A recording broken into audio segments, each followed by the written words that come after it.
Advertencia. El siguiente contenido es basado en opiniones de diferentes temas de divulgación científica y humanística, resultado de la formación profesional de los panelistas. Cada uno de ellos es responsable de sus aportes. Dicho esto, los invitamos a prepararse su bebida favorita, relajarse y acompañarnos. Bienvenidos a Informol. Excelente.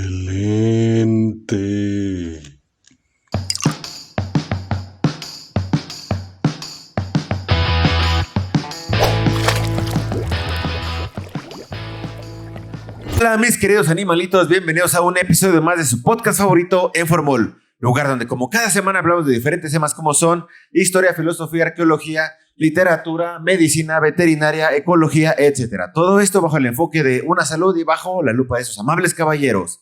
Les presento la mesa, a mi izquierda nuestro querido arqueólogo de cabecera, Nicolás Fuentes. ¿Cómo estás, Nico? Hola a todos, ¿cómo les va? A mi derecha, nuestro querido médico de las estrellas, el querido Vicente Gallardo. ¿Cómo estás, Vicentín? ¿Cómo estás, Manuel? ¿Cómo está, bandita? En los controles, Andy Pandy. ¿Cómo estás, Andy?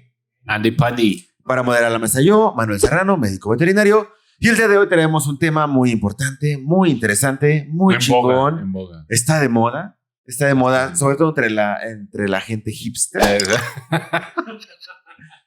Vamos a hablar de Tenochtitlán. Todo esto en el marco de la caída de Tenochtitlán, que fue el 26 de mayo, precisamente. ¿Sí? ¿Es mayo? ¿Mayo? Tú le pusiste Marzo, güey. 26 de marzo.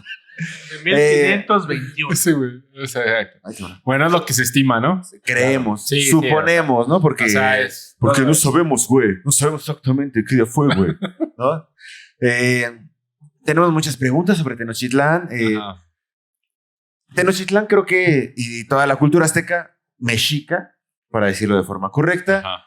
ha marcado a México como el principal aporte cultural prehispánico y como nuestro principal estandarte. Sin embargo, no es el único, Ajá. pero es para mí el más importante o de los más importantes. Ujú. ¿Por qué es importante saber sobre Tenochtitlán y su caída, Nicolás? ¿Y qué No, mejor no. Que el arqueólogo, ¿no? No, bueno, pero es que... Ok, bien. Es que volvemos a lo mismo. Yo voy a recurrir a la historia, a toda una serie de acontecimientos que se han dado a lo largo del tiempo y de la cultura. No es, bueno, vamos a hablar de lo que percibimos ahora del fenómeno, ¿no? Ahora, Pero son puras percepciones. Tenochtitlan es el nombre que solía tener la ciudad en la que vivimos, que ahora se llama la Ciudad de México. ¿Ok? El metro ahora se llama Zócalo Tenochtitlán, ¿no? Claro. Sí, no, y está bien, no. Así Oye, se espérate. llama, güey. Yo no se lo puse. No, espérate. Lo gracioso es la necesidad de... No, está bien. mencionarlo. Es una cuestión como una reivindicación. O sea, la verdad, bueno, ya vamos a llegar a eso. Bueno, pero para empezar, vamos a desplantar. Tenochtitlan es un fenómeno cultural que la verdad es que no podemos aislarlo de la totalidad que es la época prehispánica, ¿verdad? La época prehispánica. Estamos hablando de la época prehispánica. Estamos hablando de una cuestión de 3,000 años antes de Cristo. Estamos hablando desde 3,000 años antes de Cristo. Y es un desarrollo cultural que no puede pasarse por alto, ¿no? Y que tiene que ver con no solo la cultura que fundó esta ciudad, sino con todas las que existieron en lo que ahora conocemos como Mesoamérica, ¿no? Y que nos han enseñado en la escuela, que es la época prehispánica, las culturas precolombinas, ¿no? Ellos son herederos de todo un proceso cultural, social, político, histórico, que muchos ignoran. Pero Tenochtitlán justo es de las culturas que menos años lleva, ¿no? Tuvo de desarrollo a comparación de otras. Bueno, es que volvemos a lo mismo, es cuestión de perspectiva, porque para la historia esas cosas son un parpadeo, ¿no? Para el mundo, para el planeta, si quieres, hablando de épocas geológicas, épocas históricas, pues las escalas van cambiando radicalmente, ¿no? Pero bueno, aquí lo importante, pues yo creo que para todos es saber dónde vives, ¿no? De dónde viene todo lo que tú eres, ¿no? No creen que es una una cuestión así como muy elemental, muy común para todos los que vivimos en esta ciudad. O sea, ¿por qué soy como soy? ¿Por qué pensamos ¿Por qué pensamos lo que pensamos? ¿Por qué vivimos donde vivimos? ¿Por qué mi casa es así, no así? Ya lo escribió antes Octavio Paz, ¿no? Exacto. No, es que esto ha sido tema de debate desde que se piensa, ¿no? Y que está directamente relacionado con el núcleo de nuestra cultura. ¿Y qué es esto, no? Esta Tenochtitlan, la gran Tenochtitlan, ¿no?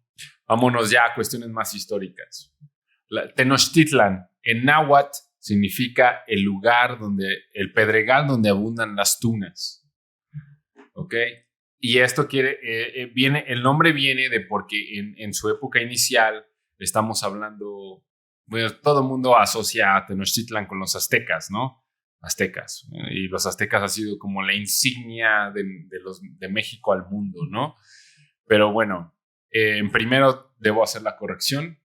Son aztecas. Ese gentilicio viene del contacto, de cuando llegaron los españoles. Y bueno, los españoles, al preguntarles cuál era el origen de esta cultura, ellos les relataron que era de Aztlán, que tiene mucho que ver con su cosmovisión, sus leyendas, sus historias, ¿no? La historia propia, ¿no? Sus mitos de origen. Pero ellos, si tú hubieras llegado antes de 1521 y le preguntas a un azteca cómo se llama a sí mismo, él te hubiera dicho que él es mexica, son mexicas. Los mexica. Ajá. Entonces, bueno, ya es la primera corrección. Entonces, los mexicas fueron una tribu o un grupo de origen chichimeca. Los chichimecas, geográficamente, para localizarlos en el tiempo y en el espacio, vienen del norte, fueron, ¿no? tribus que están emparentadas con las tribus amerindias del sur de Estados Unidos. Los Sioux y no, más bien como los Hohokam, las culturas como, bueno, en Chihuahua que les llaman Paquimé.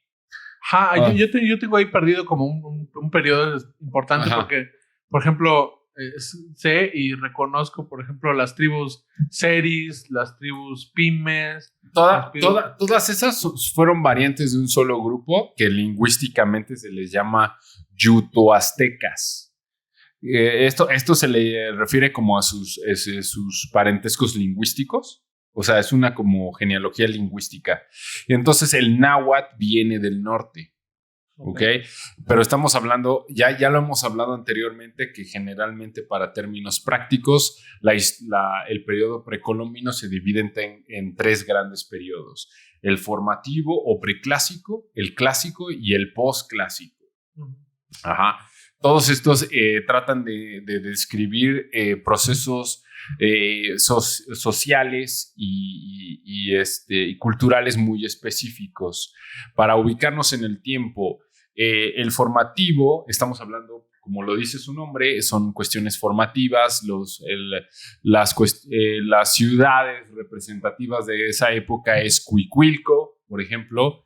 Es una cuestión que estamos hablando antes del 2000 antes de Cristo. Ticomán, estamos hablando de los olmecas, por ejemplo. Los olmecas son el clásico ejemplo del formativo, ¿no? Después, es para darnos una idea, ¿no? El clásico, por eso se le llama el clásico, es así como que el acme, el apogeo, ¿no? Ahí fueron los zapotecas, como Tealbán, Teotihuacán, en el centro de México. Y en la zona maya, pues hubieron Palenque. Todas las grandes urbes mayas tuvieron su auge en el clásico. Después viene por alguna razón que ahorita con toda la investigación arqueológica se ha determinado que está ligado a una cuestión ecológica, donde, y devino una caída de estas urbes así súbita en el 900 antes de Cristo. Y después hay un periodo de inestabilidad donde empezaron a surgir pequeñas urbes. Ya no se vieron las urbes ni las organizaciones sociales del clásico, ¿no? Pero obviamente pues la vida continuó, ¿no? Pero y en el postclásico, pues las urbes clásicas o de las que podemos hablar representativas es como Tula, como Xochicalco, Chichén Itzá, Tenochtitlan, Tzintzuntzan, o sea, son... Pero que tomaron como base las anteriores, ¿no? Exacto.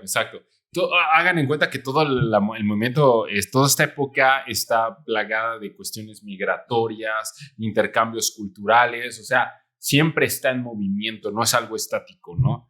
Y entonces viene este momento. Vamos a ¿En qué momento se instaura, güey? Exacto, regresamos 1300, estamos en el 1300 después de Cristo, en lo que ahora es la Ciudad de México. O sea, entre el 900 antes de Cristo hasta el 1300 después de Cristo es la instauración de todos esos movimientos sociales de locales. La aparición de los mexicas en el, por ejemplo, en el mapa histórico. las tribus que ahorita todavía perduran, como por ejemplo los wixárikas o los rarámuris o los yaquis o los mayos, o sea, me imagino que toda la historia han existido, pero claro, ¿no?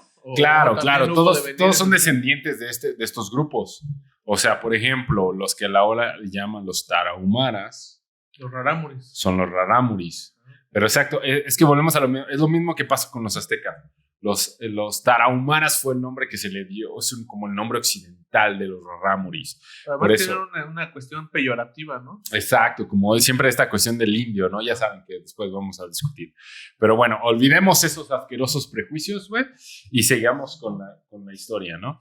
Entonces, ahora, 1300 después de Cristo, la Ciudad de México, lo que ahora es la Ciudad de México, era un sistema de lagos, era una cuenca endorreica que se crea desde tiempos geológicos. Y bueno, para darnos una idea. ¿Qué te refieres con endorreica? Endorreica, que haz de cuenta que es una cuestión el agua se iba hacia el centro. Está rodeado de cordilleras o de elevaciones geográficas que hacen que se acumule en un lugar todo. Exorreicas son cuencas que tienen una salida hacia el mar. En este caso, esto es una cuenca endorreica, o sea, toda el agua se concentraba en un lugar debido a las condiciones geológicas, ¿no? Y esto tiene que ver mucho con la aparición del eje neovolcánico que viene desde el volcán Paricutín hasta el pico de Orizaba, que es un sistema de fallas o una cadena de volcanes, la más joven que hay en la zona. No, es muy reciente, es la más reciente. Entonces, eso creó que se cerrara y entonces todos los escurrimientos se empezaron a concentrar y eso formaron un sistema de lagos. Estos lagos, ahora ya pues solo quedan despojos de aquella sistema ahora ecológico. Lo único que se queda en la ciudad es smog, güey. Antes era agua, ahora se queda contaminación. Y había un sector, Xochimilco. Entonces, había como en este sistema de lagos lo dividimos en dos partes, la parte norte y la parte sur. ¿Qué era lo que los diferenciaba? Eran las características geológicas del entorno. Hacia el norte, las cuestiones geológicas determinaban que el agua fuera salada por los escurrimientos. La composición geológica de la zona determinó que los lagos se volvieran de agua salubre. Y al sur, por las cuestiones basálticas, sobre todo, esto permitió que fueran cuestiones de agua dulce. Entonces había como dos sectores. En este caso, para el momento de la llegada de los españoles, existían varias regiones que se identifican por lagos. Al norte estaba el de Xaltocan y el de Xaltocan y... ya se me olvidó. Dos al norte. Bueno, había dos al norte. Pero estas eran parte de Tenochtitlán. No, todas eran parte de la cuenca que ahora que le llamamos la cuenca. ¿Qué delimitaba Tenochtitlán? No, espera. Estaba al norte los lagos salados. Es que en realidad Tenochtitlán es un sistema de ciudades. No, básicamente era un islote que estaba justo en el centro de todo este sistema de lagos.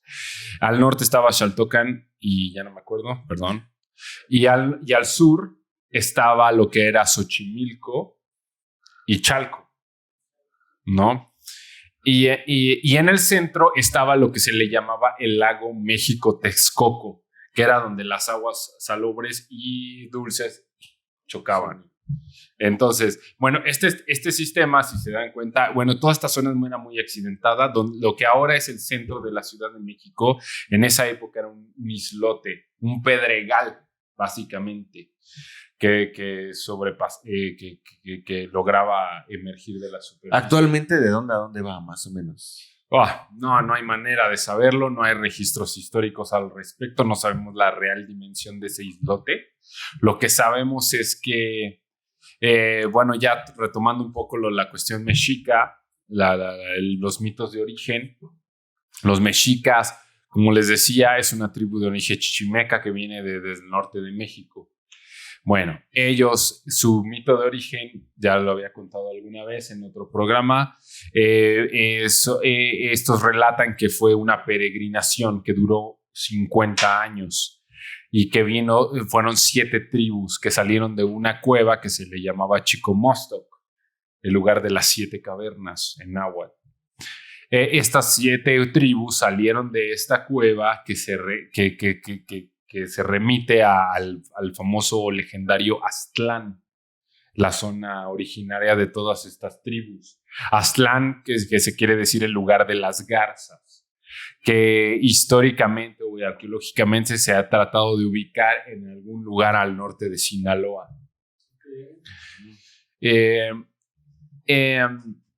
Se supone que estas tribus estuvieron en una peregrinación bajo mandato de un dios patrono. En este caso fue Huitzilopochtli. Y los cuales, mediante augurios, premoniciones, visiones de los sacerdotes, fueron guiando al pueblo en busca de la tierra prometida. La torta de tamal. Y entonces, de ahí viene toda esta parafernalia de la cual ya todos somos familiares, del símbolo del águila devorando una serpiente en un nopal. No, según los mitos de origen de los mexicas, Huitzilopochtli les dio eso como la imagen donde venían de fundar la ciudad, la tierra prometida, el Axis Mundi. Perro. Así. Y entonces, se supone que estuvieron peregrinando por más de 50 años. Imagínate seguir un pinche drogadicto, güey, buscando un águila, comiéndose una serpiente, güey, por 50 años, güey. En una sola garra, güey. No mames. No, güey, porque el drogadicto dijo. Tengan en cuenta una curiosidad histórica. Investigando el mismo símbolo, ese mismo símbolo ha ocurrido en varios momentos de la historia y en diferentes partes del mundo, lo que nos haría pensar que es una cuestión simbólica que tiene que ver hasta con nuestra prehistoria humana. Pues no me voy muy lejos, los romanos, ¿no? Los romanos tienen un águila específicamente devorando una serpiente. Exacto. También los celtas también tenían un símbolo parecido. Pero el de los celtas era halcón, ¿no? Los mongoles también tenían símbolos parecidos. Entonces, eso habla de cierta uniformidad, como que en algún momento... ¿Pero qué podría llegar a significar?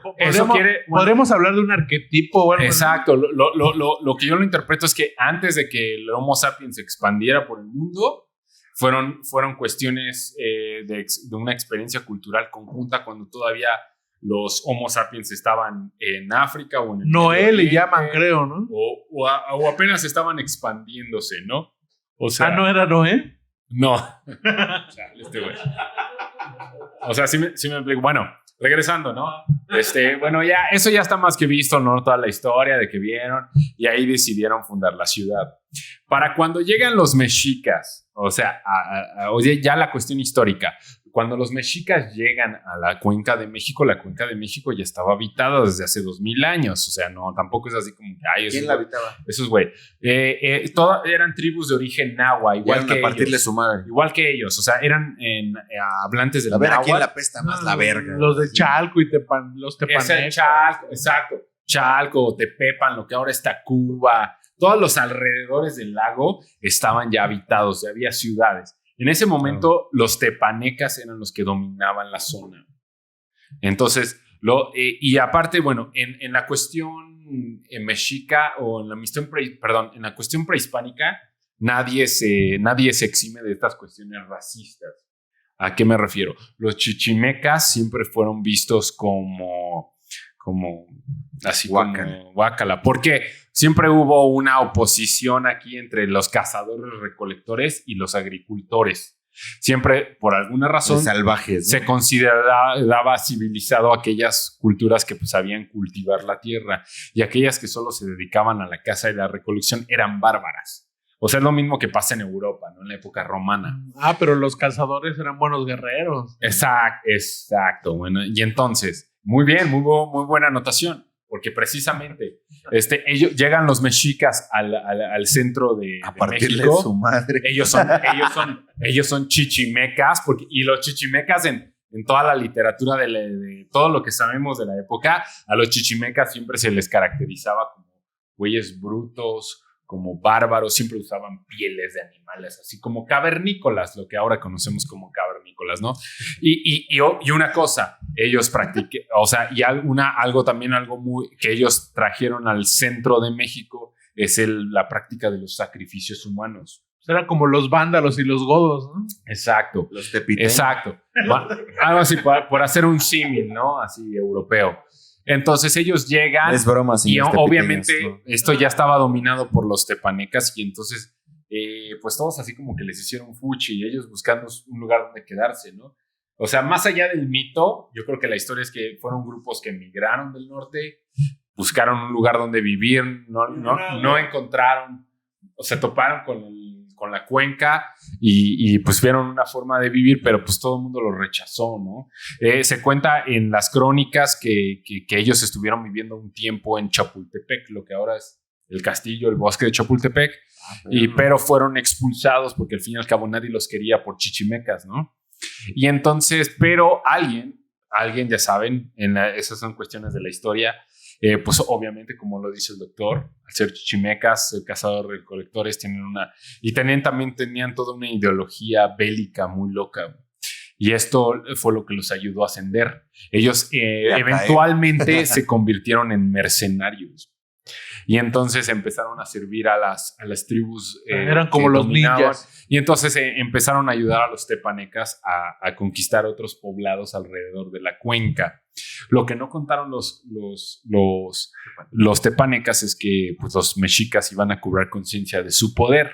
Y en algún momento de todo este proceso histórico fue cuando elaboraron la famosa Triple Alianza, donde se subleva, o sea, se dieron cuenta que gracias a ellos los tepanecas estaban dominando todo. Pues es la historia de los etruscos y los romanos. Exacto. Y entonces cobraron conciencia de su poder y entonces decidieron pues, partirle su madre. Primero fundaron una dinastía, porque ellos no pudieron salir de su universo cultural y entonces ellos tenían que fundar una ¿cómo se llama? Una dinastía, ¿no? Entonces ellos casaron a uno de sus elementos más, sus nobles, con la hija de un hijo tepaneca, que de ahí empieza el conflicto, ¿no? Vamos a ver, la desposa y después la sacrifican y la desollan. No, pero era solo simplemente para desplantar de ahí de ahí sale para decir, me la pelan. No. De hecho, necesitaban como introducir sangre real a su linaje, para que me entiendas. Entonces, es una cuestión como muy simbólica y cultural. Y ahí es donde empieza este linaje de tlatoanis mexicas, ¿no? Y ahí entonces es cuando se empieza a escribir la historia de México Tenochtitlan, ¿no? Ahora, los tlatoanis no eran vistos así específicamente como reyes, eran como nobleza, pero no eran como reyes. El mero era el güey. Es que bueno, su sistema de gobierno era a través de un consejo. Okay. Tlatoani en náhuatl significa el que habla. Simplemente lo que indicaba ese título era que era que tú eres el Tlatoani representante del consejo. Pero era una cuestión, o sea, por eso él era el que hablaba. Y obviamente, bueno, pero para tener el derecho de ser el que hablaba, obviamente implicaba ciertos requisitos, ¿no? O sea, era el representante máximo de las cuestiones políticas y religiosas de la ciudad. Él era el sacerdote mayor y era no el gobernante, sino lo más parecido a lo que llamamos ahora como el primer ministro, ¿no? Porque, o sea, las decisiones también pues, requerían de la aprobación de un consejo de ancianos o de sabios. Parlamento. Exacto. O sea, no era, pero obviamente de ahí se formó un linaje, ¿no? Y durante toda la historia de la ciudad, todos los gobernantes estuvieron emparentados de alguna manera. ¿Tuvimos nuestra versión oligárquica en el Senado? No, fue una aristocracia. Yo lo llamaría mejor como una aristocracia. Porque obviamente, y esto es desde el formativo, esta cuestión de ser gobernante tiene todo un fenómeno alrededor, ¿no? O sea, lo que ahora vemos como derecho divino a reinar no era una cuestión más que tener acceso a cierta educación y cierta formación. O sea, no todos tenían acceso a eso. Por eso es aristocracia. Viene un término griego que dice aristos, kratos, el gobierno de los mejores. Entonces, viéndolo de esa forma, era más una aristocracia que estaba educada en cuestiones de Estado, de administración, de guerra, de religión, sobre todo. Los núcleos principales de la cultura mexica: administración o economía, guerra y religión. Pues México le dicen, ¿no? Ajá. O sea, solamente anéxale asesinar periodistas, güey, y ya es México. No, es que ya está. Cálmate, estamos con los chichimecas. Espérate, güey. Y ya es México. Bueno, viene lo de la Triple Alianza y todas esas cosas, ¿no? Y bueno, el Imperio Mexica cobra conciencia de todo, se alía con Texcoco y otros pueblos y logra apoderarse del centro de la cuenca por completo. También tengamos de cuenta que esto lo facilitó porque había ciertas como normas culturales, ciertas pautas culturales que permitieron la expansión de los mexicas, como ¿qué? El idioma. Un idioma en común, todos hablaban náhuatl, tenían una religión común, politeístas, y tenían sistemas sociales muy similares, lo cual lo facilitó la expansión.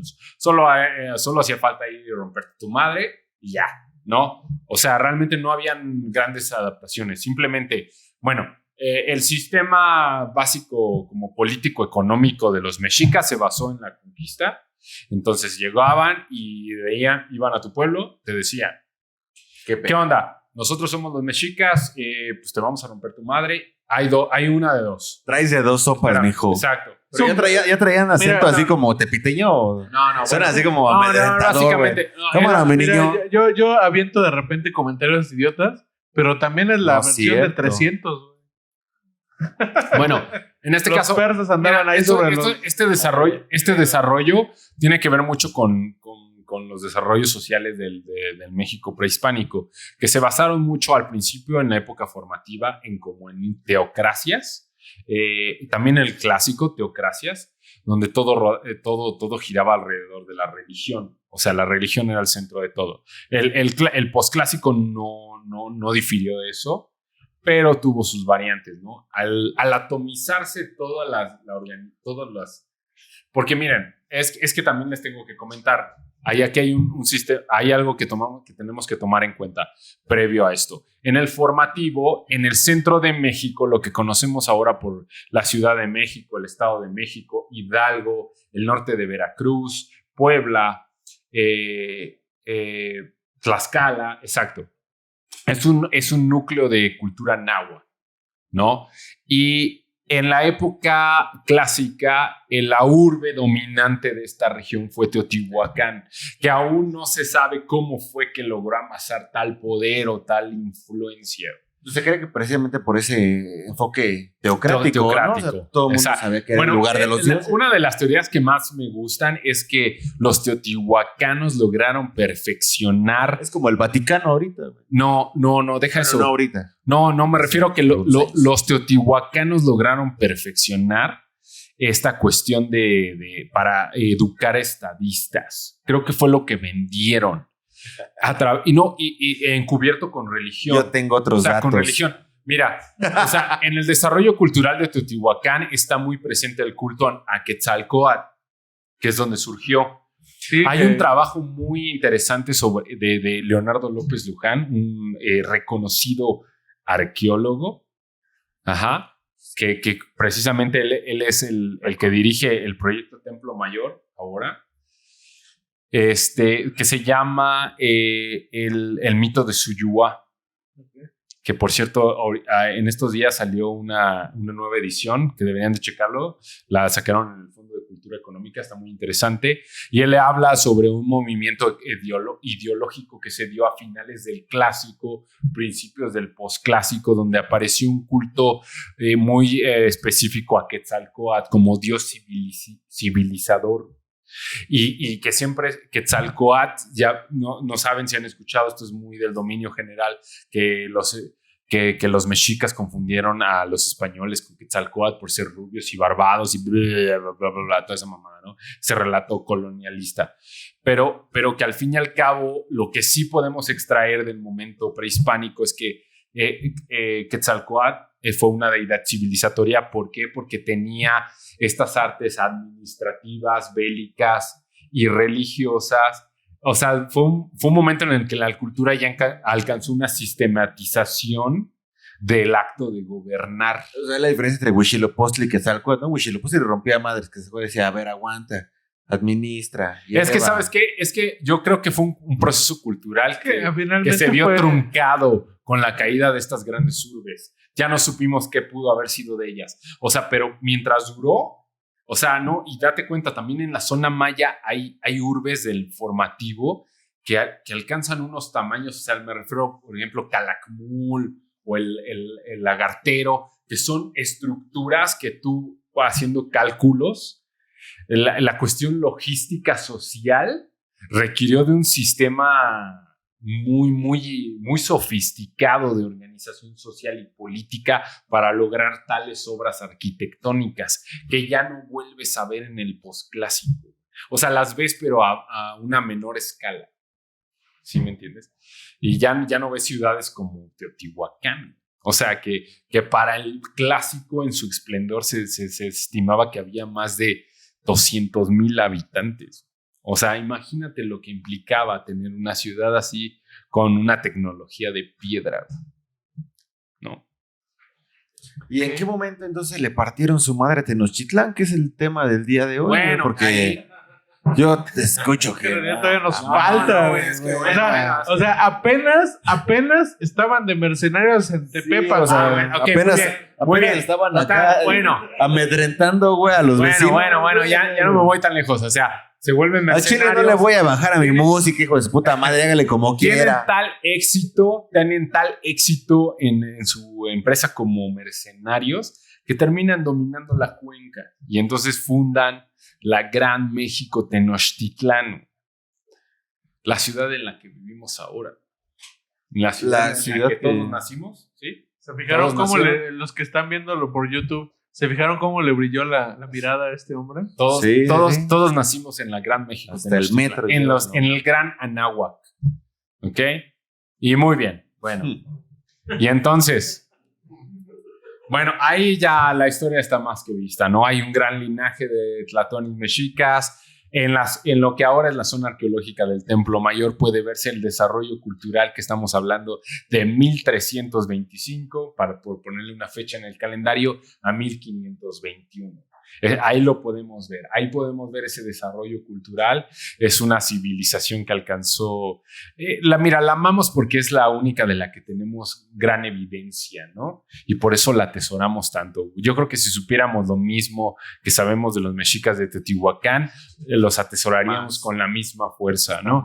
Y, a lo mejor digo una estupidez más, pero si quisiéramos comparar el momento o el auge de Tenochtitlán con otras culturas, ¿en qué momento histórico bueno, tan fácil? Estaban las ciudades del Renacimiento europeo. Ellos estaban sufriendo de pestes, cuestiones de salubridad, cuando en Tenochtitlán había ciudades de 200,000 personas y no tenían los problemas que las ciudades exactamente, europeas. Entonces, tú compararías, por ejemplo, el momento del auge de Tenochtitlán con el momento del auge de algún imperio como el romano? No, es que mira, ahí es donde yo creo que es inútil comparar, porque son... No, bueno, estoy comparando, sino estoy tratando de... O sea, no, sí me refiero, pero sí, podríamos decirlo, en la cuestión así como, si hablas de desarrollo cultural, desarrollo cultural. Porque me viene mucho a la mente la cuestión de higiene, me viene mucho a la mente la cuestión de medicina, me viene mucho a la higiene, a la mente la cuestión de conquista. Es que ahí yo veo más bien, es que mira, ahí es donde caemos en este también colonialismo histórico. ¿A qué me refiero? A que siempre verlo en relación a lo europeo.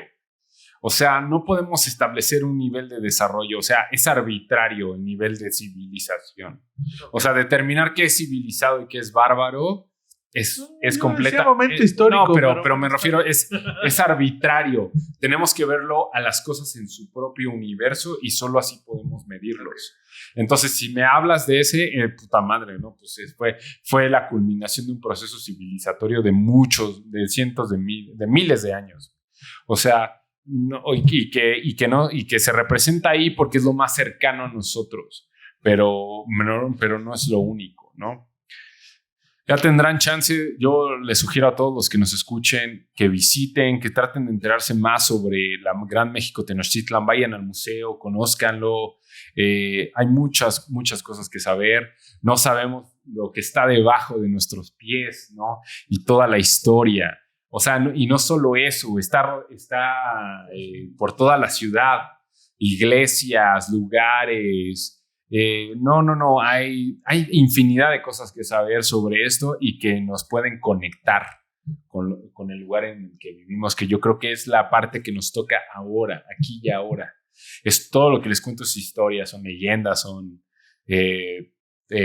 cuestiones así como idiosincráticas, ¿no? Pero más bien yo creo que ahorita es como retomar todo esto y reinterpretar la historia, valorarlo y asumirlo como individuo, ¿no? Así de tú como heredero de todo ese proceso. Es que miren, lo que yo les digo, o sea, todo esto viene de esta onda de saber, de buscar la historia, de conocerla, de saber qué sucedió o qué es lo que creemos que sucedió, ¿no? Y eso empieza a crear conexiones y es una cuestión así de... Y es como cada vez abrazas más lo que eres, ¿no? Y pues ya nada más, ¿no? Está muy chairo, pero pues no, es interesante, es necesario en estos días, ¿no? Y fue la pura introducción, güey. O sea, y ya se nos acabó el tiempo. Sí, es que estuvo muy bueno, ¿no? Bueno, si quieren más, ahí dice, ¿no? Fue la pura introducción. Sí.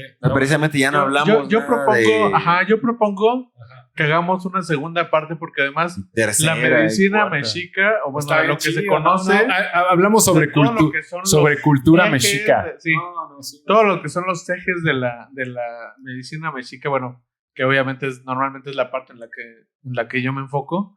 Sí es bien es hasta complicada porque finalmente uno ve esa cuestión, como dice acá el maestro, ¿no?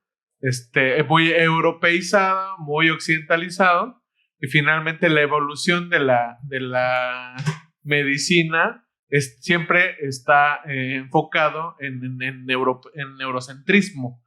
Entonces, cuando nosotros tratamos de ver un paradigma de hecho, eso ya lo habíamos visto en nuestro capítulo de remedios. De remedios caseros. Sí. Pero no lo platicamos específicamente de cómo son los ejes, de cuáles eran las fuerzas que podían causar, por ejemplo, males estomacales, males respiratorios, fracturas, porque además tenía toda una cuestión de lesiones, obviamente por los orígenes bélicos. Entonces yo propongo que hagamos una segunda parte de la cultura de Tenochtitlan, del capítulo de Tenochtitlan.